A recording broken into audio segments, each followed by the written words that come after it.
Merhaba arkadaşlar, PES Sevenler Birliği kanalına hoş geldiniz. Takımlarımızın kadrolarını oluşturduğumuz bir seriye başlamıştık arkadaşlar. Öncelikle takımlarımızın kadrosunu oluşturuyoruz. Sonrasında takımlarımız maç oynayacağı haftada bu kadrolarla sahaya çıkacağız arkadaşlar. Galatasaray'ın kadrosunu oluşturduk. Şampiyonlar Ligi'nde de gruplara kaldı Galatasaray. Sırada Fenerbahçe, Beşiktaş ve Adana Demirspor takımlarımız kaldı. İnşallah 4 takımımız da gruplara kalmayı başarır ve ülke puanını olabildiğince arttırır, sıralamada yükseliriz. Bu serimizde takımların kadrosunu oluştururken hesabımızı o takıma göre oluşturuyoruz arkadaşlar. Kullanıcı adından avatarına kadar eldeki diğer takımların futbolcularını siliyoruz. Seçtiğimiz takımın futbolcularını marketten alıyoruz. Menajerini alıyoruz. İleride bu takımlarımızın daha iyi seviyeli futbolcuları gelirse adaylı sözleşmeye ya da diğer yerlere onları çıkarmaya çalışacağız ya da almaya çalışacağız. Şimdi biz bu eski hesabımızı Beşiktaş hesabı olarak değiştireceğiz arkadaşlar. Sözleşmesi biten futbolcularımız var. Mbappe var. Yedeklerde baktığımız zaman birkaç tane isim görünüyor. Kadro dışında bu tarz futbolcularımız var. Messi'ler, Skoslar filan. Efsaneler dışında arkadaşlar tüm futbolcularımızı silelim. Messi'si, Griezmann'ı kim varsa arkadaşlar, Ronaldo'su da varsa hepsini silelim. Sadece efsane futbolcular bir kenarda kalsın. Beşiktaş'ın futbolcularıyla bu hesabımızı donatacağız. İlk olarak bir temizlikle başlayalım arkadaşlar. Şimdi ne futbolcular sileceğiz? Mbappe, Messi'nin kaç tane kartı var? Griezmann filan. Sırala. Sözleşme süresi yok. Genel dereceden itibaren sıralamış. Öyle olsun. Griezmann, Enkiso. Burada stoperimiz var. Lionel Messi. Messi'nin diğer kartı. Mbappe kilitlemiş. Sonra silelim. Kilidi açıp öyle silelim. Şimdi kilitsizleri seçelim. Epic'ler, Showtime'lar kalsın. Burada Alba filan, bunların hepsini seçelim. Koman, Guti. Guti Beşiktaş efsanesi. Bu hesabımızda Guti de var. Çok iyi oldu. Avatar olarak da kendisini seçeceğim ben arkadaşlar. Şimdi burada kilitlileri az sonra seçeriz. Bu hesabımızda Kol'un Epic kartı var. Robertson. O çağ kalsın. Burada göbek futbolcumuz. 2 tane var Höbiyerk'ten. Anthony, Dumfries, Pavard. Bunların kilidini az sonra açarız. Guerreiro'yu da seçtik. Yuri, Simeone. Antrenöre çok ihtiyacımız var çünkü. İlerleyen dönemlerde de şimdi Beşiktaş transfere devam edecek. Aldığımız futbolcuları da fullleyeceğiz.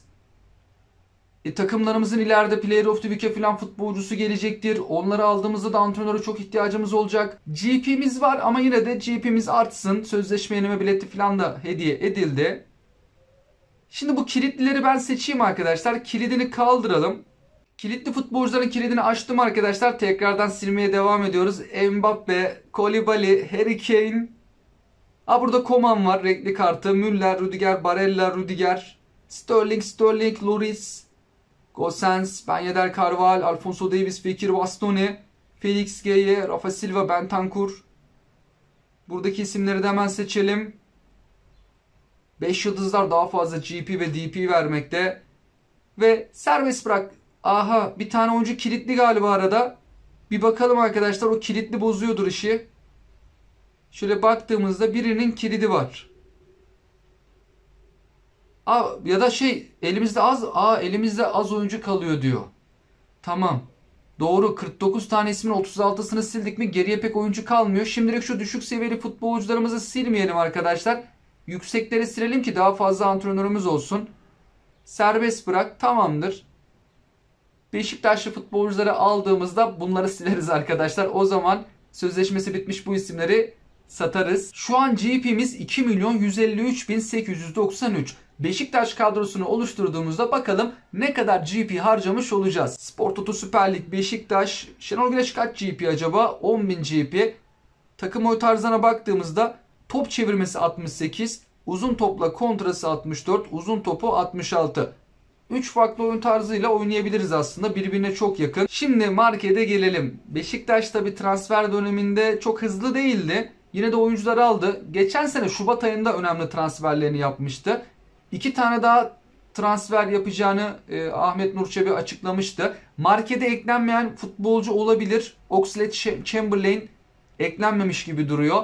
Markette Beşiktaş'ın 30 tane oyuncusu var ama şu aşağıdakiler pek kullanmayacağımız oyuncular olabilir. Düşük seviyeli. İleride seviyeleri de artacaktır. Biz şimdi yukarıdan başlayalım. Sol açık futbolcusu Rebic, en pahalı futbolcu 32.000 GP. Ama Cenk Tosun sakatlığını atlatırsa Şenol Güneş ilk 11'de Cenk Tosun'u da kullanabilir. Genelde Cenk'i hep tercih etmekte. Rebic yeni geldi, zamanla daha iyi olacaktır. Rozier 14.000 GP. 3. sırada Gezal. Şimdi biz ama Gezal'ı yedekte tutabiliriz. Yeni transferlerden Rashica eğer eklendiyse Rashica'yı kullanırız. Aşağılara doğru inelim. Bu arada Rashica görünüyor mu? Rashica da eklenmemiş. Evet, Rashica da eklenmemiş. 2 tane futbolcu şu an markette gözükmemekte. Amartey'i alalım. Stoper futbolcusu 14.000 GP. Şimdi Beşiktaş transfer döneminde az transfer yaptı. Konami'de 2 tanesini eklememiş. Yeni futbolcu almakta zorlanacağız. Geçen senenin kadrosunu oluşturup birkaç tane işte Amartey, Onana. Onana var mı bari? Onana da mı yok yoksa? Bir de Onana'yı da eklememişse adam var. Çünkü Onana kaç tane maça çıktı arkadaşlar. En azından Onana'yı alırız ama Onana da Beşiktaş'tan ayrılabilir. Öyle bir durumu var. Biz Amartey'i aldık galiba. Abubakar'la devam edelim. Çok önemli bir forvet futbolcusu. Jason Fernandez çok kritik. İlk 11'imizin değişilmezi olacak. Yarına Hacı Ahmetovic, Oxlade-Chamberlain yapardık ama Chamberlain ne yazık ki şu an markette bulunmuyor. Ersin Destanoğlu'nu alalım. Zaten az futbolcu olduğu için yedekleri de doldurmamız gerekiyor. Montero Beşiktaş'tan ayrıldı. Örneğin ayrılan futbolcular varsa onları almayacağız. Hacı Ahmetovic kesinlikle almamız gerekiyor. Beşiktaş'ta da şu an çok kilit bir rolde. Savunmanın önünde top çıkaran oyuncu. Stoper futbolcusu Koli. Hava hakimiyeti çok iyi. Duran toplarda biz de ileri yollarız. Hatta ön direğe yerleştiririz arkadaşlar Koli'yi. Kornerlerden falan gerçek hayatta bayağı gol atıyor. Belki oyunda da atabiliriz. Hava hakimiyeti çok iyi. Sol bek futbolcusu Masuaku. Yani Beşiktaş'ta Dinamo Kiev maçında sakatlanıp çıktı. Yani Dinamo Kiev bu sefer onun tarafından sürekli geldi. Gol attı. Bir tane golü sayılmadı. Yani Masuaku çok kilit bir futbolcu. Hücum gücü de çok yüksek. Kalecimiz Mert Günok. Muleka var, şu an forma şansı buluyor ama tabii Cenk Tosun tamamen düzeldikten sonra, Rebic de formunu bulduktan sonra alternatif olarak yedek kulübesinde kalacak gibi görünmekte. Ama Beşiktaş'tan yollanmayacak yönünde haberler vardı. İsteyen kulüplerin olduğu falan söyleniyordu ama şimdi 3 kulvarda Beşiktaş gittiği için de kadrosunun geniş olması lazım. Onana giderse sileriz. Gitmezse kadromuzda durur. Salih Uçan 5900 GP. Montero'yu almayalım çünkü Beşiktaş'tan ayrıldı denmişti. Kiralandığı söylenmişti. Cenk Tosun çok önemli. Şenol Güneş formda bir Cenk Tosun'u oynatır. Yani Abubakar, Cenk varsa genelde ilk 11'de ikisi oynamakta. Yani santrafor kartı ama sol açıkta en yüksek haliyle oynaması lazım. Konami bunu güncellemesi lazım. Cenk Tosun geçen sezon full sol açıkta oynadı. Yani burada da sol açık kartıyla görmemiz lazım. O zaman iyi olur. Bir santrafor futbolcusu, bitiriciliği falan iyi. Sol açıkta kullanabileceğimiz tarzda. Umut Meraş'ın ayrılma durumu var ama şu an kadroda kendisi. Biz de alalım. Dar bir kadromuz var. En azından şimdilik Umut Meraş'ı yedekte tutarız. Beşiktaş Bahtiyar'ı transfer etti. Bahtiyar da yok. Ya zaten kadroda az futbolcu var. Yeni transferlerin 3'ü yer almıyor. Rashica yok. Oxlade-Chamberlain yok. Bahtiyar yok. Resmi maçlarına da çıktılar. Bu hafta inşallah Konami ekler. eFootball 2024'de bırakmasa kaptan Necip Uysal hemen alalım. 4700 GP. Kartı stoper artık değil mi? Ona dikkat etmedim. Evet, stoper. Dost Göbek. Beklerde de oynayabilir mi? Her yerde oynayabilir arkadaşlar. Tayyip Talha var. Sakatlandı ama biz alalım. Çünkü iyileştikten sonra hem de yerli futbolcu olduğu için Beşiktaş'ta forma sıklıkla bulabilir. Aslında geçen sene iyiydi. Düzenli olarak ilk 11'de oynuyordu. Çok talihsiz bir sakatlık yaşadı. Onur Bulut hemen alalım, bek futbolcusu. Sağ bekte oynuyor, sağ kanatta da oynayabilir. Gerçek hayatta oynuyor ama bakalım, evet oyunda da oynayabilmekte. Dizilişimizi değiştirirsek ona göre kullanabiliriz.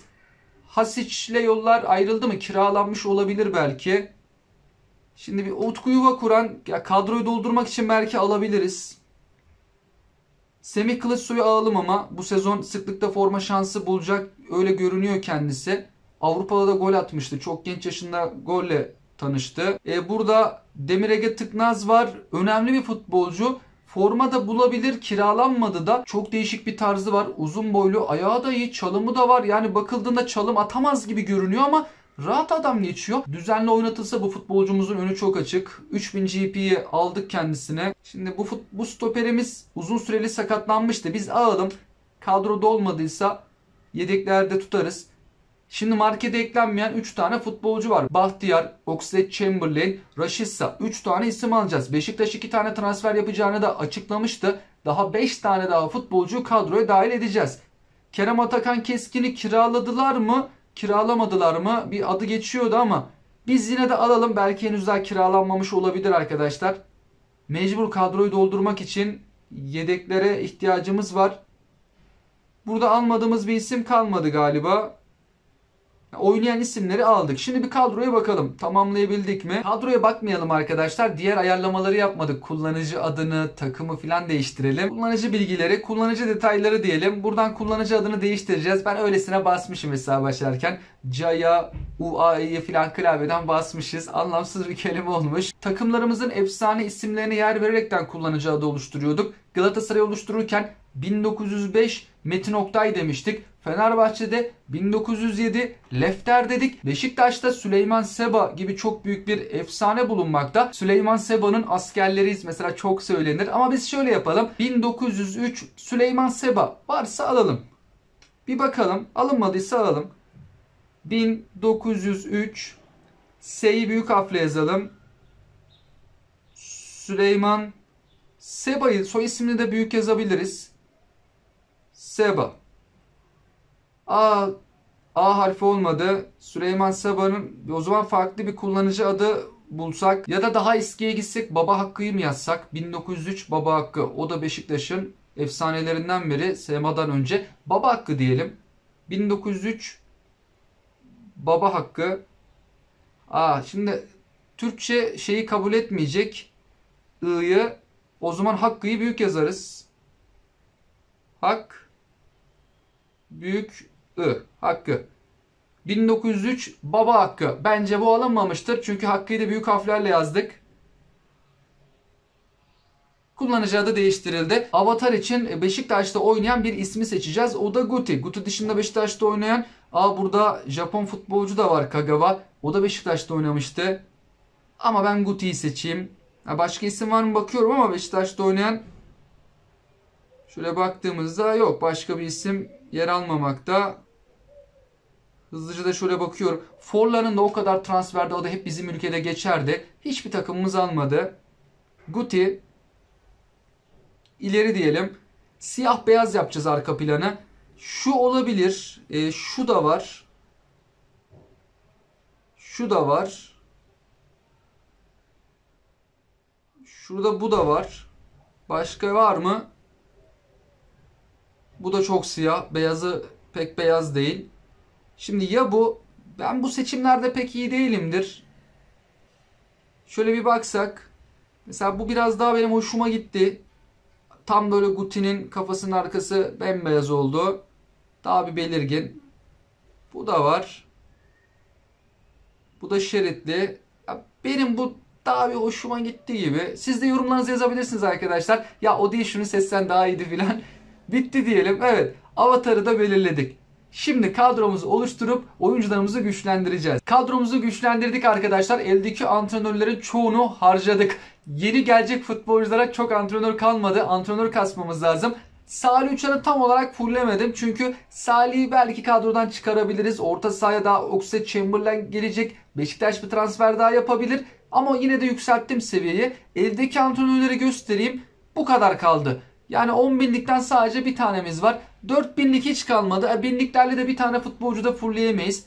Yani şu an belki Oxlade-Chamberlain'i fullleyebiliriz. O yüzden antrenör kasacağım ben bu hesapta arkadaşlar. Yeni futbolcularımızı ve tüm futbolcularımızı zirveye çıkaracağız. Yani Beşiktaş'ın normal kartlarıyla bir kadrosunu oluşturduğumuzda maksimum gücü ne oluyor? İlerleyen dönemlerde gelecek oyuncularla birlikte göreceğiz. Diğer takımlarımızı da bu şekilde geliştiriyorum arkadaşlar. Avrupa maçları olduğu zaman da bu kadrolarla maçlar oynayalım istiyorum. Sizler de önerilerinizi bizlerle paylaşabilirsiniz. Bir arkadaşımız yorumlarda demişti ki takımların kadrolarıyla maç oynadığında o takımların marşlarını, müziklerini kullanabilirsin. Girişte o müziklerle başlayabilirsin dedi. Girişte o müzikleri kullanabiliriz. Telif durumu var burada. Telif atılmayacak müzikler, şarkılar varsa goller attığımızda ona göre şarkılar seçebiliriz. Sizler Sizler de önerilerinizi bizlerle paylaşabilirsiniz. Galatasaray Şampiyonlar Ligi'nde gruplara katılmaya hak kazandı. Geriye 3 tane takımımız kaldı. Bu akşam Beşiktaş, Fenerbahçe ve Adana Demirspor'da rövanş maçlarına çıkıyor. Fire vermeden, kayıp vermeden 4 takımımızın da yoluna devam etmesini canı gönülden istiyoruz. Hem takımlarımızın kendi başarıları için hem de